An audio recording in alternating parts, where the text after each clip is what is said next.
fazemos depois dessa análise SWOT? O importante é você não parar ali. Então a gente vai fazer algumas matrizes. Nós vamos juntar alguns fatores e juntando esses fatores a gente vai tentar achar algumas soluções para alguns problemas. O primeiro deles que eu deixei, olha lá, é a matriz de desenvolvimento. A matriz de desenvolvimento é uma correlação entre forças e oportunidades. E eu tenho que responder a seguinte questão: quais os pontos fortes da empresa podem ser usados para maximizar as oportunidades identificadas? Ou seja, como é que eu posso pegar as oportunidades e as forças e transformar isso em algo muito melhor? Maximizar essas oportunidades. Alguns exemplos eu coloquei aqui, olha. A gente pode fazer anúncios nas redes sociais mostrando tipos de hambúrgueres. O seu João, ele não precisa fazer uma publicação mostrando como ele faz o sanduíche do começo ao fim. Mas o seu João pode, por exemplo, fazer uma publicação mostrando os tipos de hambúrgueres existentes, mostrando quais combinações de hambúrgueres vão com determinados molhos, ou falando sobre o ponto da carne. Ou ele pode mostrar os tipos de pães, a temperatura ideal para uma fritura. Então o que o seu João pode mostrar são pequenas características, pequenas nuances do trabalho dele que vão fazer com que o cliente fique cada vez mais interessado naquele negócio. Isso é muito bacana, isso é muito interessante, porque eu jogo um pouquinho pro meu cliente fazer o quê? Opa, isso é muito legal, isso muito me interessa. Vou lá, quero consumir. Você viu a cara daquele pãozinho? Mulher, que delicioso. Você viu fritando aquele hambúrguer? Que, olha, fiquei salivando. Quantas vezes a gente já não passou isso nas redes sociais? A gente falou assim, queria tanto comer esse lanche. E isso é um belo start para o nosso cliente. Coloquei também preços promocionais para eventos. Então, assim como o seu João descobriu que ele pode vender mini hamburguinhos em eventos de empresas, ele pode fazer preços promocionais para essas organizações. Por quê? Quanto melhor ficar o preço para a empresa, mais clientes ele terá. Juntou um preço bom, que já tem um descontinho bacana, mais o sabor delicioso do sanduíche do seu João, o encontro perfeito para um bom negócio. E por fim, eu coloquei um exemplo aqui, buscar os aniversariantes da semana para uma promoção especial. Então lembra que eu falei que que o seu João tinha um estreito relacionamento, ele já conhecia as pessoas, a maioria dos clientes dele? Então, se ele já conhece a Joana, e aí a Joana, ela vai fazer aniversário semana que vem, ele já pode ligar pro marido da Joana, sei lá, o Pedro. Ô Pedro, Joana vai fazer aniversário semana que vem, né? É o João que tá falando, tudo bem? O que você acha da gente dar um hambúrguer especial intitulado Joana pra ela no aniversário dela? Então vou fazer um hambúrguer especial da Joana para a Joana, que ninguém mais vai comer no mundo, é exclusivo dela. Olha só, e se a gente parar pra pensar nas nossas redes sociais, quantas pessoas fazem aniversário por dia, por semana? Se a gente tem contato só com essas pessoas do Facebook, por exemplo, e se você pode entrar em contato com elas alguns dias antes, com os familiares delas, gente, isso é muito legal. É um presente único, é um presente super diferente, em que muita gente vai falar assim, super legal, e adorar. Dá pra fazer um pão com cor de rosa, porque ela adora cor de rosa, e aí você vai trabalhando com o seu cliente um preço e como poderia ser feito o lanche para esse cliente especial. Outra matriz que a gente tem aqui é a matriz de sobrevivência, que é a combinação entre forças e ameaças. A gente tem que responder a seguinte questão: quais os pontos fortes da empresa podem ser usados para minimizar as ameaças identificadas? Então, como é que eu vou usar os pontos fortes que eu tenho hoje para minimizar aquelas futuras ameaças que a gente já tinha colocado anteriormente? Deixei alguns exemplos aqui.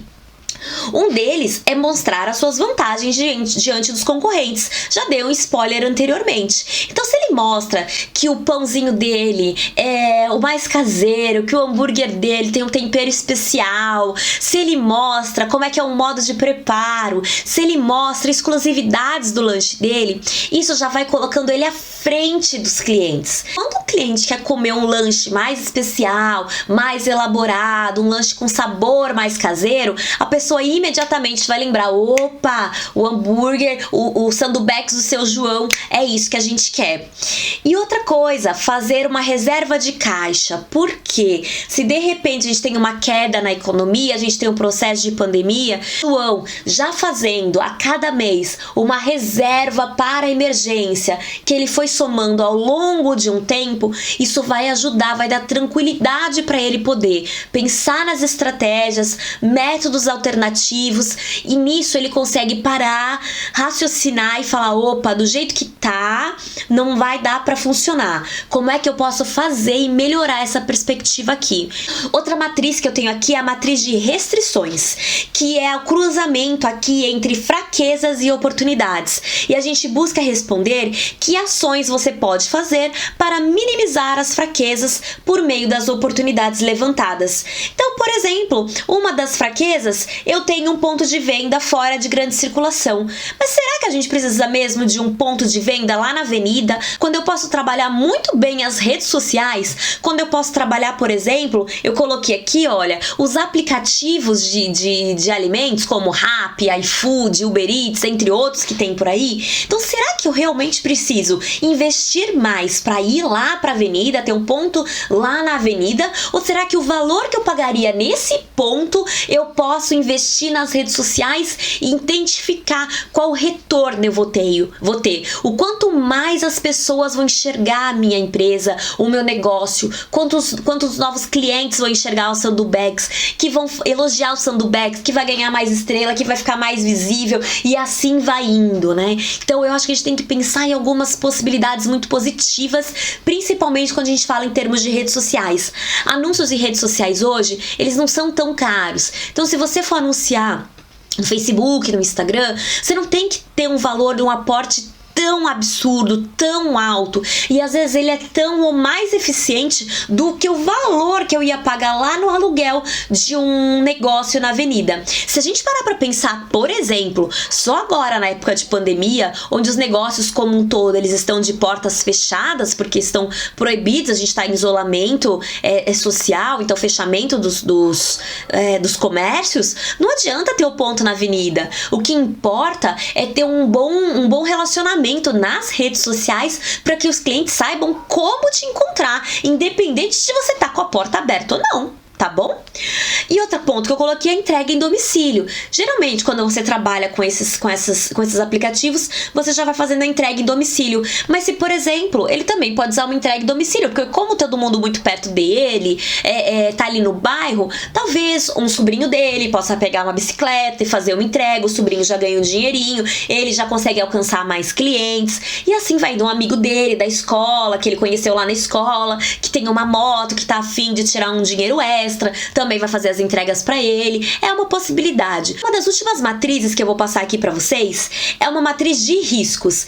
É a matriz que cruza fraquezas e ameaças. E a gente tem que tentar responder a seguinte questão: que ações você pode fazer para diminuir ou eliminar as fraquezas e minimizar os efeitos das ameaças? Uma das fraquezas aqui é que a cozinha dele era mal equipada e estava dando alguns problemas para o seu João. Então, ele pode, quem sabe, tentar investir em uma chapa melhor. Em vez dele comprar o que é prioridade? Será que é melhor a prioridade é a geladeira ou a prioridade é a chapa? O que eu tenho que pensar que vai dar maior resultado para os meus clientes e equipar um pouco melhor? Outra coisa é investir em um ponto de venda. Nossa, Veridiana, mas que contraditório. O ponto de venda, ele não precisa ser uma necessidade sua para agora. Ele pode ser uma necessidade sua lá para o futuro. Então agora que você já fez a sua clientela, que você já tá ganhando dinheiro, que você já tem fundo de caixa e que você mesmo assim continua lucrando bem, aí talvez seja o momento de você pensar em abrir um restaurante, em abrir uma lanchonete que faça o quê? que consiga atender o público lá presencialmente, para você aumentar o teu fluxo de consumo interno, ou que você aumente a sua quantidade de visitas, mas não que precise ser imediatamente. Gente, passei aqui um panorama bem rapidão sobre como a gente desenvolve uma matriz SWOT, para que serve uma matriz SWOT e como é que a gente faz as outras matrizes, né, quando a gente vai ligando um no outro. Eu acho extremamente importante a gente saber e entender que qualquer empresa pode e deve realizar a sua matriz SWOT. Ela consegue te mostrar uma perspectiva muito mais ampla do negócio, de onde ele está para o que ele pode se tornar. Eu espero que eu tenha ajudado vocês. Qualquer dúvida vocês podem deixar aí nos comentários, qualquer feedback vocês deixem aí, contem sempre comigo e até o próximo vídeo. Beijos!